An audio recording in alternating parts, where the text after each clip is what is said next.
Si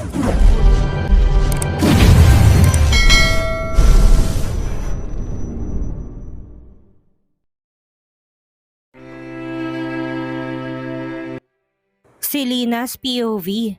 Kailan? Aba kuya, linawin mo. Baka ang na tinutukoy mo ay may rayuma ka na. Bilis-bilisan mo't medyo malakas ang kompetensya. Natatawang wika ni Leon sabay sulyap sa tahimik lang na si George na naninigarilyo sa hindi kalayuan sa amin. Sa kanilang anim na magkakapatid, si George lang ang hindi nakikihalubilo. Hindi ko nga alam kung bakit kailangan niya pang umattend ng binyag gayong halata naman na wala siyang balak na makijoin sa mga kapatid niya. Actually, kanina ko pa sana siya gustong makausap pero hindi ko alam kung paano magpaalam kay Damon. Knowing Damon, alam kong wala siyang tiwala kay George. Kahit na magkadugo sila, lalo na't ang alam niyang bago niya lang ako na angkin ni George, talaga ang boyfriend ko. No, hindi ako mapapayagan yan. Alam niyo kung anong ugali meron ako and of course, ngayon pa lang itatali ko na sa akin si Selena. Seryosong bigkas ni Damon sabay bitaw sa akin. Hindi ko na lang sana papansinin ang susunod niyang gagawin. Pero ganun na lang ang pagtataka ko nang may bigla itong hinugot sa kanyang bulsa, sabay luhod sa harapan ko. Walang hiya, nag-propose nga. Narinig ko pang sambit ng isa sa kanila pero hindi ko na pinagtuunan pa ng pansin. Tulala na kasi ako nakatitig kay Damon. Hindi ako makapaniwala na sa mismong harapan ng mga kapatid niya ay luluhod siya sa harapan ko habang hawak niya isang kumikinang na singsing. Selena, sweetheart, alam ko masyadong mabilis sa mga pangyayari sa pagitan nating dalawa. Pero, will you marry me? Seryoso niyang bigkas. Kagad naman nalaki ang mga mata ko sa gulat kasabay ng malakas na pagkabog ng dibdib ko. Saksi ang mga walang hiya kong kapatid kung gaano kita kamahal. Kaya sana wag mo akong biguin. Wala akong ibang gusto ko hindi ang makasama ka habang buhay. Muling bigkas niya kaya hindi ko na napigilan pang pagpatak ng luha sa aking mga mata. Ni sa hinagap, hindi ko akalain na magpo-propose siya ng kasal sa akin sa ganitong paraan. Sa harap pa mismo ng mga kapatid niya, walang pag-aalinlangan na nag-propose siya ng kasal sa akin. God, hindi ko alam kung bakit napakaswerte ko kay Damon. Pero super thankful ako dahil talagang handa siyang panindigan ng lahat ng mga nangyari sa amin. Of course, yes, Damon. Handa ko magpakasal sa'yo at ikaw lang din ang gusto ko makasama habang buhay. Umiiyak kong bigkas. Pakiramdam ko nakalutang ako sa alapaap, lalo nang hawakan niyang aking kamay at sinuot niya sa palasingsingan ko. Ang singsing na may kumikinang na diamante at pagkatapos noon, dahan-dahan siyang tumayot mahigpit akong niyakap. Shit, hindi ko inaasahan to. Si Kuya Damon pumapag-ibig na. Sigaw naman ng isa pa sa mga kapatid niya. Pero kagaya sa mga nauna kong narinig, hindi ko na rin pinagtuunan pa ng pansin. Bastang alam ko, masaya ako at walang makakapigil sa aming dalawa ni Damon na ipakita sa kanilang lahat kung gaano kami kasaya sa isa't isa. Natapos ang pagtitipong hindi mawala-wala ang ngiti sa labi ko. Masaya ako, as in super saya sa mga nangyayari sa buhay ko. Kahit na sila mommy at dad at mga kapatid ko, ay nagpakita din ng suporta sa nalalapit na nagpapakasal naming dalawa ni Damon. Masaya ang lahat maliban lang sa isang tao na ilang beses ko nang nahuhuling pasimpleng tumititig sa akin. Si George. Nakikita ko sa mga mata niya ang pagsisisi pero wala na akong magagawa pa. Tuluyan na naglahong pag-ibig na nararamdaman ko sa kanya dahil sa mga nangyayari. Wala na rin ang galit ko sa kanya at hangad ko na lang na sana magiging masaya na rin siya. Sa ilang oras na pagtitipon, kapansin-pansin din ang hindi pagpapansinan ni Stella at Alina. Pareho na silang ilag sa isa't isa. Nangihinayang man sa isiping mukhang wala na talaga sigurong part 2. Ang pag-iibigan nilang dalawa, wala na siguro ako magagawa pa kung hindi tanggapin na rin ang kung ano ang nais nila at sana dumating din ang time na makakahanap na rin sila ng kani-kanilang pag-ibig. Hindi man ngayon pero sana soon. Happy? Nakagiting tanong sa akin ni Damon.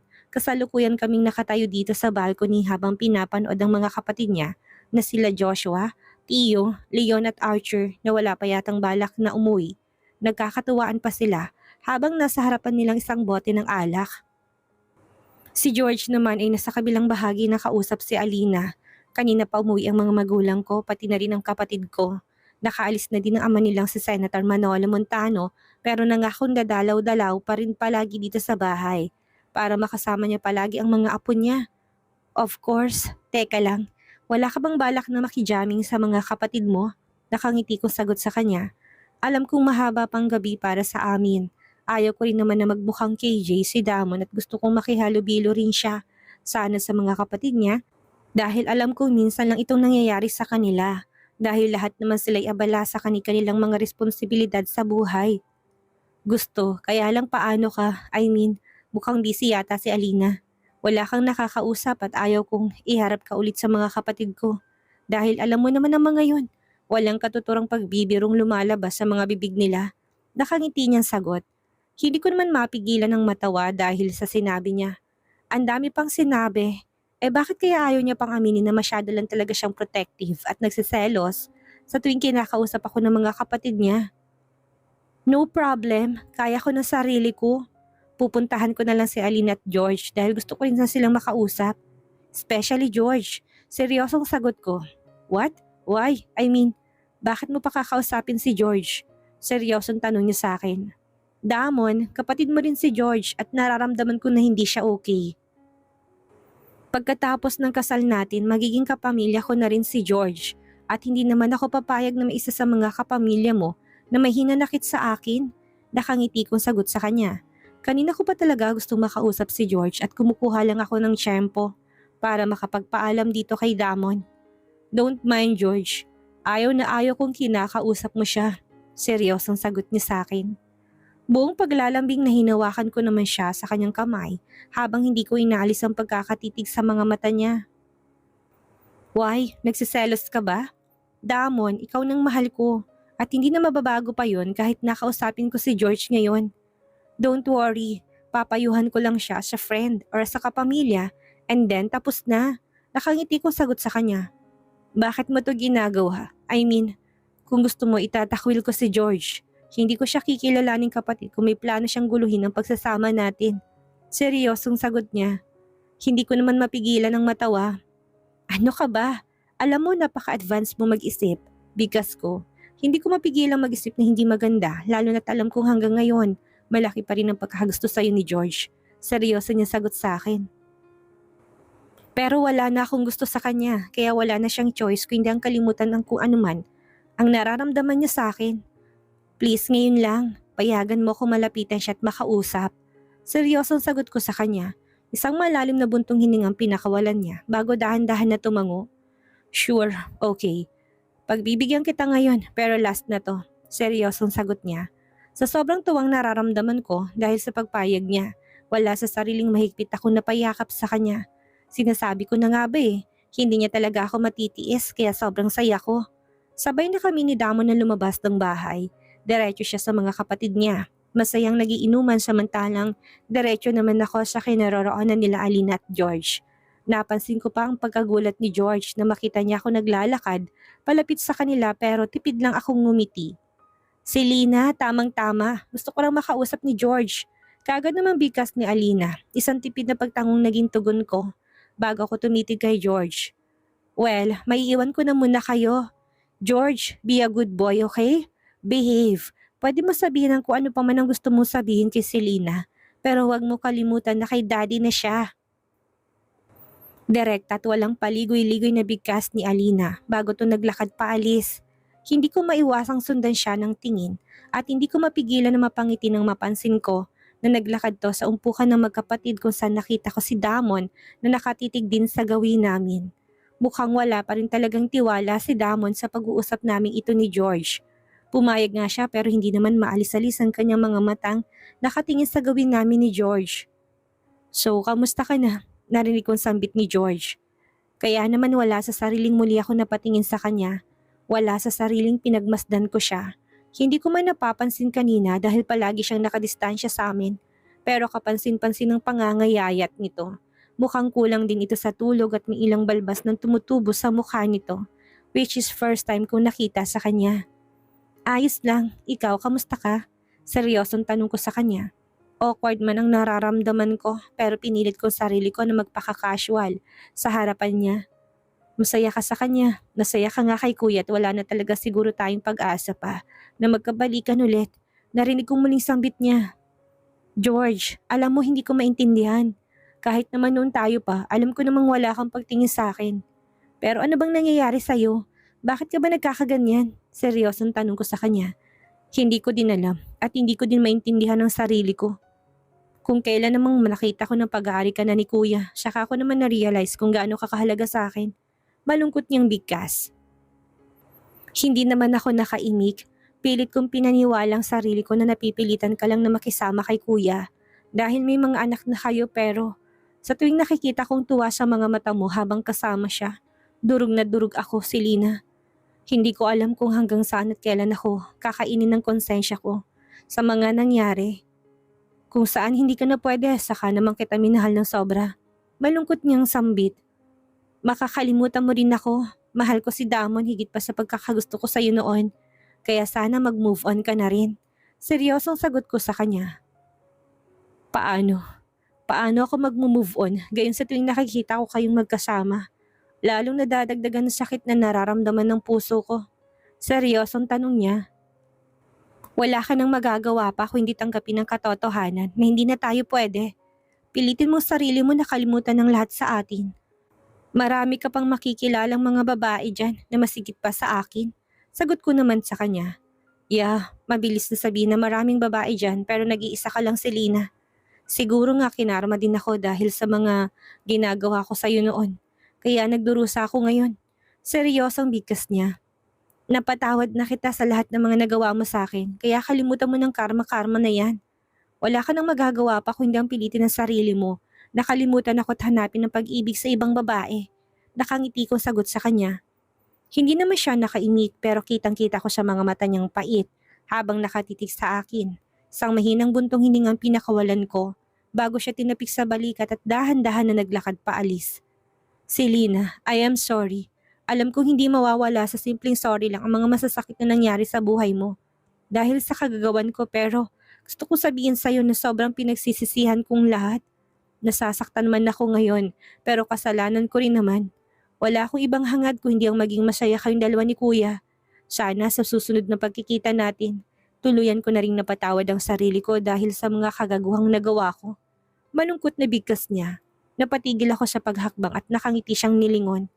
Nasabi ko na kaninang gusto kong sabihin, George.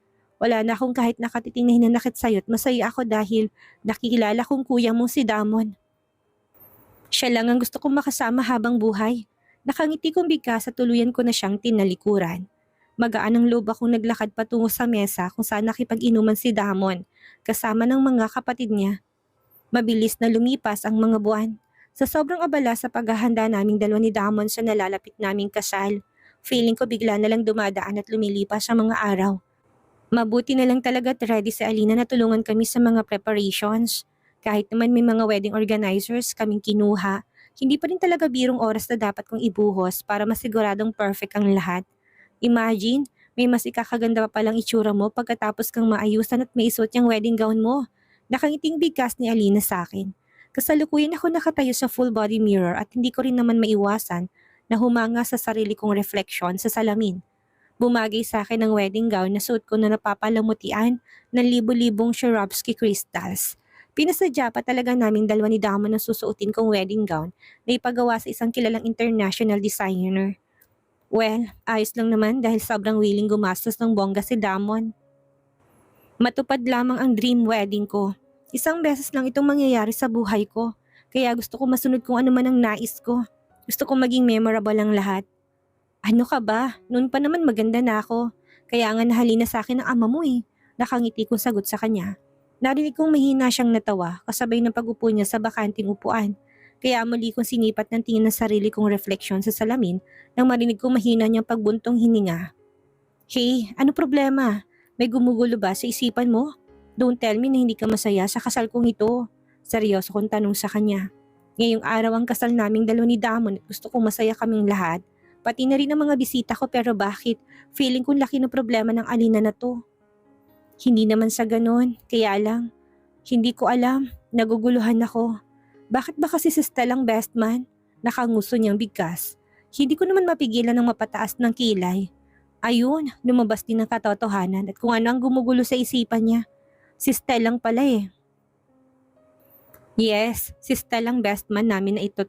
Si Alina naman ang maid of honor. So ibig sabihin, partner sila ng kanyang ex-husband mamaya sa seremonya ng kasal naming dalawa ni Damon. Hindi pa rin ba kayo okay ni Stel? Mag-usap kasi kayo para matapos ng sigalot sa pagitan yung dalawa. Kunwaring baliwala akong sagot pero ang totoo gustong gusto ko na sila pa rin ng magkatuluyan. Sayang kasi talaga kung hindi magiging sila. Na-realize na ni Stel ang pagkakamali niya at labis na niya yung pinagsisisihan. Kaya lang, sad to say na nagsagawa at napagod na si Stel na suyuin tong si Alina. Kaya sumuko na to. Wala na rin naman ako magagawa dahil mahirap na din talagang pilitin ang mga taong umayaw na at sumuko na sa isang relasyon. Hindi na nga kami pwedeng mag-usap. Tapos ng kabanatan ng relasyon namin at gusto ko nang mag-move on. Seryosong bigkas ni Alina. Wala na akong nagawa pa kundi ang tumango na lang. And besides, sa susunod na buwan, babalik na ako ng friends. Bala kong doon na muna magliwaliw hanggang sa tuluyan ko nang makalimutan ng kakambal mo. Muni niyang bigkas. Well, sige, kung yan ang nais mo, wala naman kaming magagawa ni Damon kung hindi suportahan ka sa kung ano man ang gusto mo. Basta tatandaan mo, nandito lang kami't mahal ka namin. Seryosong sagot ko sa kanya. Opo, mommy, pabiro niyang bigkas. Hindi ko naman mapigilan ng matawa ng malakas. Sira, pabiro ko ring sagot sa kanya. Ang sagwa kasi talaga kung pati siya makikimomi sa akin, gayong magkasing edad lang kami. Isang malakas na pagtawa ang naging sagot niya sa akin bago kami pinuntahan ng wedding organizer at sinabi nito na oras na para bumiyahe patungo sa simbahan. Naghihintay na raw kasi ang groom ko at ilang mga bisita namin. Habang naglalakad nga ako sa gitna ng aisle, hindi ko malaman kung ngingiti or iiyak ba ako. Lalo nang mapansin kong tumutulo na rin ang luha sa mga mata ni Damon habang naglalakad ako palapit sa kanya. Kitang-kita ko sa mga mata niya ang matinding pagmamahal at nang makalapit ako sa kanya, napansin ko na kaagad na rin naman siyang nakipagkamay kay Daddy at humalik sa pisngi ni Mommy. Iba yung sayang nararamdaman ng puso ko. Lalo na't naging close na rin siya kahit papaano sa mga magulang ko. Ipagkakatiwala namin sa iyo si Selena. Ingatan mo siya't mahalin. Narinig ko pang sambit ni Daddy Hercules. Nakangiti namang tumango si Damon sa bayukod. I will. Siya ang buhay ko. And I will love and cherish her forever. Sagot niya kay Daddy na para bang musika sa pandinig ko. Isang pangako na lumabas sa bibig ni Damon na alam kong galing sa puso niya. Nag-umpisa at natapos ang seremonya ng kasal na punong-puno ng tuwa at ligayang puso ko. Sa lahat ng oras pakiramdam ko nakalutang ako sa alapaap. Alam kong marami pang mga pagsubok na darating sa buhay mag-asawa naming dalawa ni Damon. Pero alam ko rin na malalampasan namin yon basta palagi lang kaming magkasama. Sa isa sa mga hotel na pag-aari ni Damon idinaos ang reception party. Nagkaroon ng maiksing programa at doon na rin namin pinamigay ang mga mamahaling souvenirs para sa mga bisita. At pagkatapos noon, pumuslit na kami ni Damon. Kailangan na naming umalis dahil hahabulin pa namin ang flight namin papuntang Switzerland para sa honeymoon. Wala namang problema kung magstay kami ng kahit na isang linggo para sa honeymoon namin ni Damon. Dahil marami naman ang mag-aalaga sa mga bata. Nandyan si Alina, pati na rin si Senator Manolo. Nandyan din sila Mommy at Daddy, bastang importante daw mag-enjoy kami sa honeymoon namin ng asawa kong si Damon. Sa wakas, pagkatapos lumipas ng maraming oras, nasolo din kita, nakangiting bigkas ni Damon sa akin. Pagkapasok namin sa aming hotel room, kakarating lang namin dito sa Switzerland at ramdam ng katawan kong sobrang pagod. Halos 2 araw din kaming walang matinong pahinga at wala akong ibang gustong gawin ngayon kung hindi ang mahiga na muna sa kama at matulog. Pero pwede bang tulog na muna tayo? Sobrang inaantok na kasi talaga ako eh. Seryosong sagot ko sa kanya na sinabayan ko pa ng paghikab. Pero sweetheart, dapat umpisahan na natin ang honeymoon natin. Remember, 1 week lang tayo dito kaya sulitin na natin ang mga oras na nandito tayo. Seryosong sagot niya sa akin. Inirapan ko lang siya at parang walang narinig na nahigaan na ako sa kama. Bahala siya. Mag-honeymoon siyang mag-isa niya basta matutulog ako. Nakakapagod kayong ilang buwan na preparation ng kasal namin at ilang oras na biyahe namin patungo dito sa Switzerland. Hindi din kasi ako nakatulog sa biyahe. Pagkalapat ng likod ko sa malambot na higaan, kaagad na rin naman ako nakatulog. Nagising na lang ako na may mabigat na bagay na nakadagan sa akin at nang imulat kong mga mata ko, hindi na ako nagulat nang mabungaran ko si Damon. Mukhang hindi na talaga kaya magpigil ang mahilig kong asawa at gusto na talaga niya siguro umpisahan ng pulot-gata namin. Hindi mo ako masisisi kung bakit ganito na lang ako kasabik sa'yo. Kung bakit naman kasi gusto pa ng mga parents mo na 1 week tayong hindi magkita bago ang kasal natin. Ayan tuloy, sobrang natigang ako. Seryoso niyang bigkas. Hindi ko naman mapigilan ang matawa. Oo nga pala, halos 1 week nga pala kaming walang kontak dahil nga hindi daw kami pwedeng magsama sa isang bubong 1 week bago ang kasal namin. Nagkasya na lang kami sa tawag at text sa isa't isa kaya siguro hindi mapalagay itong asawa ko dahil sobrang natigang ang bed life niya. Well, ano pa nga bang magagawa ko hindi pagbigyan? Tutal naman nakapagpahinga na ako at may energy na ako para sa sagupaan naming dalawa. Wala nang patumpik-tumpik pa. Nilagay kong 2 braso sa batok niya at ako na mismo naglapit sa labi ko sa labi niya. Ilang saglit lang, naririnig na sa buong paligid ang mahina naming unguli damon. I love you, Selena. Narinig ko pang sabit niya habang titig na titig siya sa mga mata ko. Sa bagay, mukhang ang pagising ko na lang ang hinihintay niya dahil ready na ang lahat. Pareho na kaming walang saplot at anumang saglit. Matitikman ko na ulit ang langit sa piling niya. I love you too, Damon. Ramdam ko matinding pagmamahal mula sa kanya. Sa bawat halik na ipinagkakaloob niya sa akin. Alam kong kaakibat noon ang pangako magsasama kami habang buhay. Bubuo kami ng masaya at malaking pamilya.